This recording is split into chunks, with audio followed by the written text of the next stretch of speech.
வணக்கம். இசைஞானி இளையராஜா. இந்த பேரை சொன்னாலே போதும், தமிழ்நாட்டுல பல பேரோட உணர்ச்சிகள் பொங்கிடும் இல்லையா? கடந்த 50 வருஷமா நம்ம கூடவே பயணிச்சுட்டு வர்ற ஒரு பேர் இது.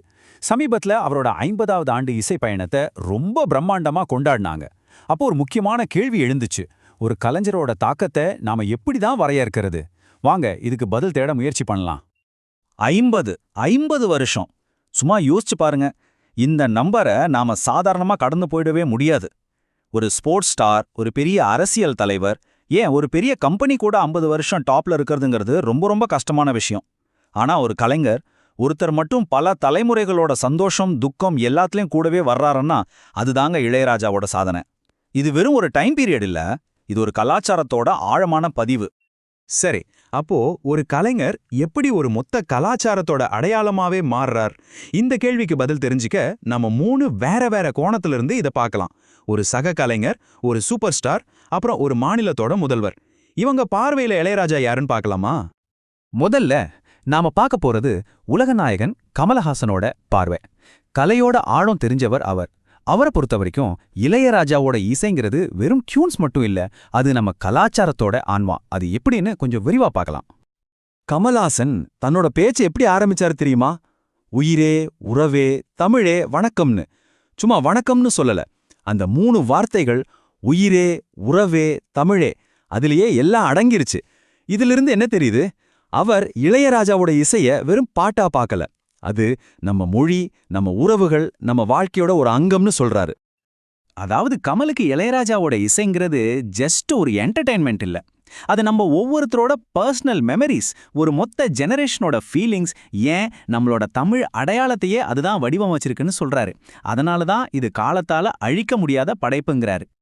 சிம்பிளா சொல்லணும்னா கமல் என்ன சொல்ல வராருன்னா, நம்ம ராஜா சாரோட பாட்டை கேட்கும்போது வெறும் மியூசிக்கை மட்டும் கேட்கல, நம்மளோட கடந்த காலத்துக்குள்ள ஒரு டைம் டிராவல் போற மாதிரி. நம்ம கலாச்சாரத்தோட ஒரு முக்கியமான பகுதியை நாம திரும்பவும் உணர்றோம். அது ஒரு கலாச்சார பொக்கிஷம், அவ்வளோதான்.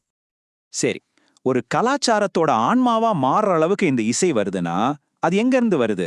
அந்த இசைக்கு பின்னால இருக்கிற அந்த மனுஷன் எப்படிப்பட்டவர்?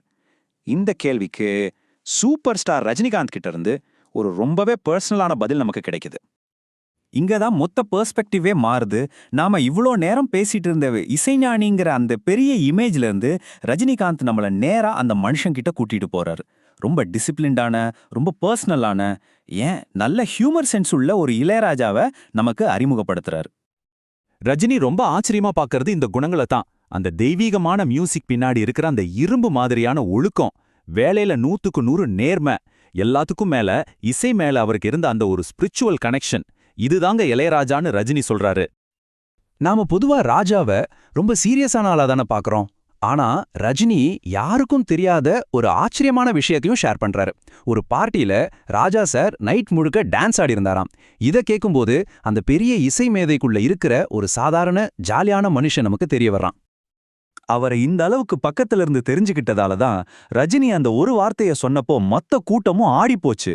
நான் அவரோட பயோகிராஃபியை எழுதணும்னு ஆசைப்படுறேன். யோசிச்சு பாருங்க, ஒரு சூப்பர் ஸ்டார் இன்னொரு சூப்பர் ஸ்டாரோட கதையை சொல்லணும்னு ஆசைப்படுறாருன்னா அது வெறும் ஃப்ரெண்ட்ஷிப் இல்ல, அதுக்கும் மேல ஒரு பெரிய மரியாதை.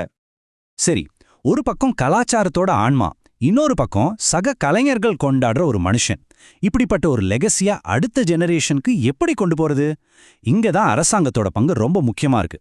முதலமைச்சர் திரு மு.க. ஸ்டாலின் அவர்கள் இதை எப்படி உறுதிப்படுத்துறாரு பார்க்கலாம். அரசாங்கம் 3 முக்கியமான அறிவிப்புகளை வெளியிட்டிருக்கு.